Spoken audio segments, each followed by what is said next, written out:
What's going on, guys? Welcome to Everything Always. My name is Michael Roman. Now, when it comes to the next big bad in the MCU for phases 4, 5, and 6, a lot of us have named Doctor Doom and Galactus almost exclusively, but the thing is, the power levels they line up with makes much more sense for them to be the sort of villain that Thanos was in the major crossover event coming with the culmination of the next 2 or 3 phases. Not likely the next villain the Avengers and/or Fantastic Four will square off with in a one-off movie unless they plan multiple installments of the same villain, leading to the widely held theory that the next villain might not be Doom, Galactus, Annihilus, or any of the others named at all, and in fact, Tony Stark, in one poignant piece of dialogue along with another Easter egg in Avengers Endgame, actually pointed directly to who the next villain would be, none other than Kang the Conqueror. Today we're going to break down this theory. It's been hanging around since right after Avengers Endgame was released, and now a recent Reddit post from one user went ahead and outlined all of the particular details that have shown up in the multiple reports over the last 6 months. We'll cover those exclusively, and then I'll offer my one piece of counter argument why there's a little thing with the timeline, no pun intended, that seems to make it less likely that Kang would be the next villain they face, but you never know with the way that Marvel Studios wants to do things. We'll cover that as well. Like I said, we'll break the whole thing down, but first, if you could grab the subscribe button. We're giving away 2 PlayStation 4 Pros as well as a whole slew of other Marvel related stuff throughout the holiday season. All you have to do, hit the subscribe button, then hit the notification bell,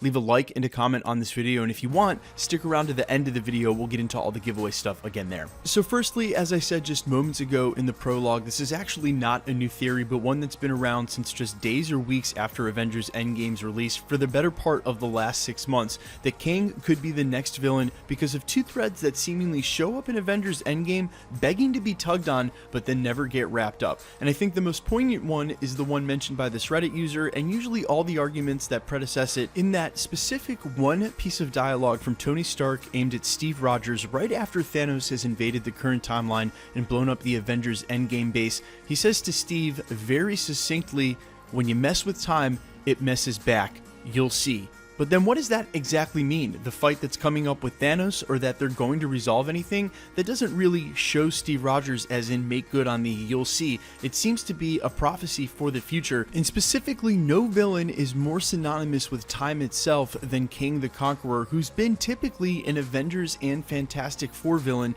during the comic book run, and considering those are the 2 teams that are figuring prominently into the next couple of phases, it makes Kang the Conqueror the perfect pick. Now, as I mentioned in the prologue, there was this little piece of counter evidence why I dismissed this at first and hadn't yet covered it on the channel, and that's the problem with exactly who Kang the Conqueror is. While he's held a couple of aliases in the comics, most typically, Kang the Conqueror is Nate Richards, the son of none other than Reed Richards from the Fantastic Four. Considering we don't have a Fantastic Four origin or presence in the MCU just yet, it would be a little awkward to have Reed Richards' son show up as the first villain only movies after they've introduced the Fantastic Four in the first place, unless they're going to build out that backstory simultaneously, have a son between him and Sue Storm. It just seems a little unlikely though, but there's this one other side Easter egg in Avengers Endgame that actually goes a long way in combating that. This is the second Easter egg that I mentioned in the prologue as well, and that's a different character could take up the mantle of Iron Lad, one of the other aliases for Kang, and that character is none other than Harley Kenner, who we saw very famously during Tony Stark's funeral after not having seen this character at all in the MCU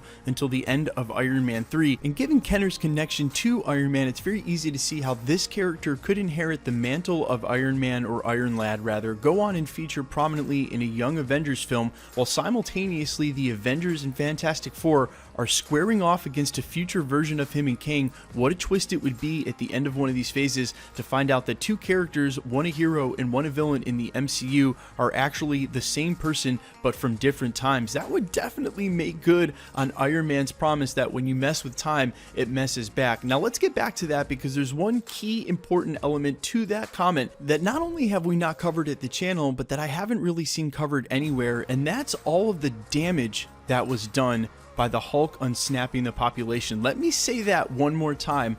All the damage that was done by Hulk unsnapping and bringing back half the population. One thing people really never considered, and we've heard it addressed a little bit by the directors, but mostly when it's concerning physical implications of where they were in a plane or on the court during basketball, or the age difference, never the psychological and emotional damage to someone who had started a family with one spouse who had been widowed and now that person comes back and that family is destroyed. People who had built lives in that 5-year gap only to have others return and tear apart whatever they had built or whatever had happened. Yes, did the good outweigh the bad? Of course. Bringing back half of the universe probably brought more joy and loved ones back to everybody's families, but there would be those out there who had the most prosperous and best years of their life in those 5 years, and for some of those people, the unsnapping, bringing everybody back, would have changed their life for the worse, giving them a reason to not only hate the Avengers, but specifically Tony Stark, once it's figured out that he's the reason the Avengers were able to do this in the first place, that he's the impetus for time travel. That leads right into why someone like Iron Lad, who has an emotional and personal connection to Iron Man, whose life might have been ruined by the unsnapping, would have a personal vendetta against him that would drive him to do something like become Kang the Conqueror. And I think you could easily dismiss his original origin of being the son Nate Richards of Reed Richards, just have it be Harley Kenner's character instead, use his connection to Iron Man as his main motivation, and now have this jumping off point of the unsnapping be the final impetus that causes him to become Kang the Conqueror in the future and then double back. I think having two characters that are the same character in the MCU working on opposing teams would definitely be the kind of twist that makes good on Iron Man saying something like, when you mess with time, it messes back. And it's the fact that his character specifically is the one who issued that line that really has to give you pause and wonder if there's not more to it. Now, in the past, we have definitely heard a ton of iterations, lines that were said a ton of different ways, and even that Robert Downey Jr., while on set for these movies, would never say the same line twice. But you can be guaranteed in those thousands of iterations, they do that because they want the exact right line. And while some scenes, like famously the scene of them down on the dock, were completely improv when they're talking about Natasha Romanoff's passing, there was no script for that. Other scenes are specific and absolutely poignant, meaning that the lines that they use have to be the exact right words, and that's why they bring Robert Downey Jr., even against his better wishes, back to say something like the final "I am Iron Man." A line with this much color, meaning a line that sticks out and is this memorable, is not just something that he would have said off the cuff. It's not just something that he would have improv'd in the moment, and if he did, they kept it for a reason. Lines like this are not just in passing, they're not an improv moment. So specifically, when you mess with time, it messes back is something that is going to get made good on down the road. And when you add up the rest of this, Harley Kenner's presence, the fact that Kang is the main villain regarding time, the Avengers and the Fantastic Four, the fact that those two teams are the ones that are going to figure prominently in the next couple of phases, and the other villains that we've mentioned like Doctor Doom and Galactus are just too big to do in a one-off movie, I think it means the most likely scenario is that we're going to see Kang, at least for the first time,